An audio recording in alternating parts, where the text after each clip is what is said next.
Hello दोस्तों, आज हम फीमेल रिप्रोडक्टिव सिस्टम के इंटरनल ऑर्गन के बारे में इस पार्ट 1 में समझने वाले हैं। तो आइए शुरू करते हैं वीडियो। स्त्रियों में आंतरिक जननांग मुख्यतः पेल्विक कैविटी में पाए जाते हैं। इसमें निम्न ऑर्गन सम्मिलित होते हैं। पहला है वेजाइना, दूसरा है यूटेरस, तीसरा है फैलोपियन ट्यूब और चौथा है ओवरीज। तो आइए इनके बारे में डिटेल से जानते हैं। तो फर्स्ट है वेजाइना। यह एक तंतुपेशीय नालिका होती है जो कि स्तृत उपकला मीन्स स्ट्रेटिफाइड एपिथेलियल से स्तृत होता है। यह गर्भाशय से प्रगाढ़ यूट्रेरस टू वेस्टिब्यूल्स तक फैली हुई होती है। वेजाइना की 4 वॉल्स होती हैं, जिसमें से एक आगे की ओर, एक पीछे की ओर तथा 2 लेटरल की ओर पाई जाती हैं। आगे की दीवार वयस्कों में 7 सेंटीमीटर लंबी होती है तथा पिछली दीवार 9 सेंटीमीटर लंबी होती है। लैक्टोबैसिलस एसिडोफिलस नामक बैक्टीरिया वेजाइना में पाए जाते हैं। वेजाइना का पीएच सामान्यतः एसिडिक होता है, 3.5 टू 5.0 के बीच होता है। इस पीएच के कारण वेजाइना में जीवाणु सीधे प्रवेश नहीं कर पाते। यह एक बैक्टीरिया लैक्टिक अम्ल का स्त्रवण करता है, इसी कारण वेजाइना का पीएच अम्लीय होता है। यह बैक्टीरिया मुख्यतः यौनारंभ अवस्था एंड मेनोफेज के बीच की आयु की अवस्था पर पाया जाता है। योनि की संरचना में निम्न 4 परतें पाई जाती हैं: mucous membrane, submucous layer, muscular layer, outer layer. अब आइए बात करते हैं यूटेरस की। यह एक खोखलीय पेशीय अंग मतलब कि हॉलो मस्कुलर ऑर्गन होता है जो कि पेल्विक कैविटी में पाया जाता है एवं यह नाशपाती के आकार की संरचना का होता है। गर्भाशय मूत्राशय के पीछे एंड मलाशय के आगे स्थित होता है।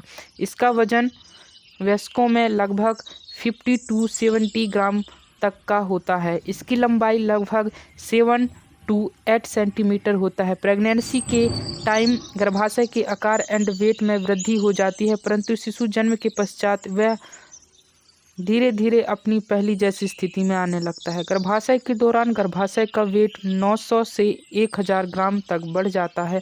गर्भाशय को मीन्स यूटेरस को 3 पार्ट में बांटा गया है। पहला है फंडस, दूसरा है बॉडी और तीसरा है सर्विक्स।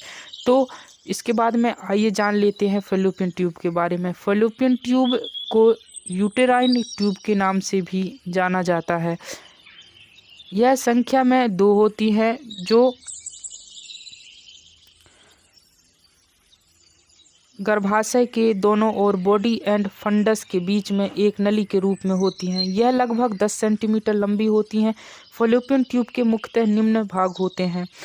पहला है इंटरस्टिशियल पोर्शन। यह इंटरस्टिशियल पोर्शन गर्भाशय मीन्स यूटेरस से जुड़ा हुआ होता है। इस्थमस डिंबवाहियों का सीधा भाग होता है जो कि ऑलमोस्ट 2.5 सेंटीमीटर लंबा होता है। एम्प्यूला फैलोपियन ट्यूब का सबसे चौड़ा भाग होता है। अंडे का निषेचन मीन्स फर्टिलाइजेशन फैलोपियन ट्यूब के इसी भाग में होता है।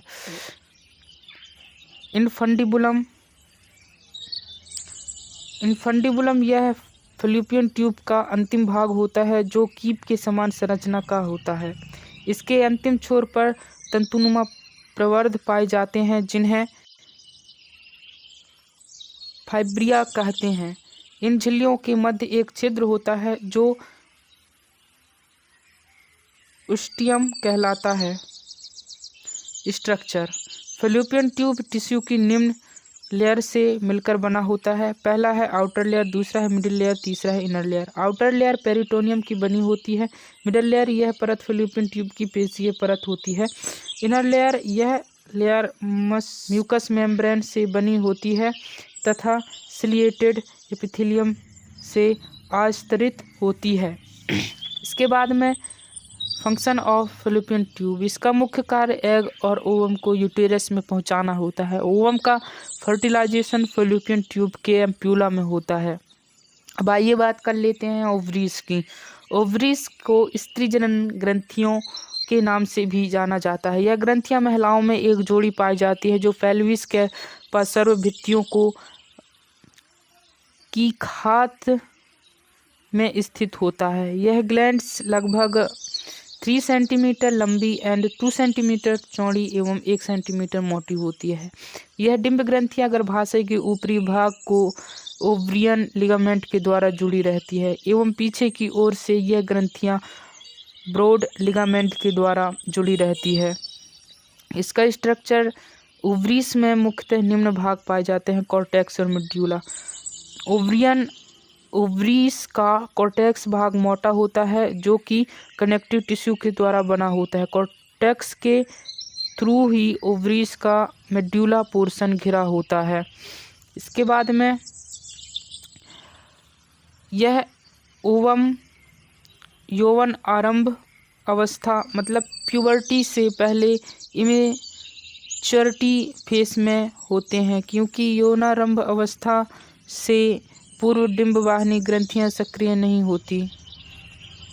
यौनारंभ शुरू होने के बाद महिलाओं में हर 28वें दिन तक ओवरियन फॉलिकल परिपक्व होकर टूटता है। फलस्वरूप ओवम पेरिटोनियम कैविटी में पहुंच जाता है तथा यह क्रिया अंडोत्सर्ग की क्रिया कहलाती है।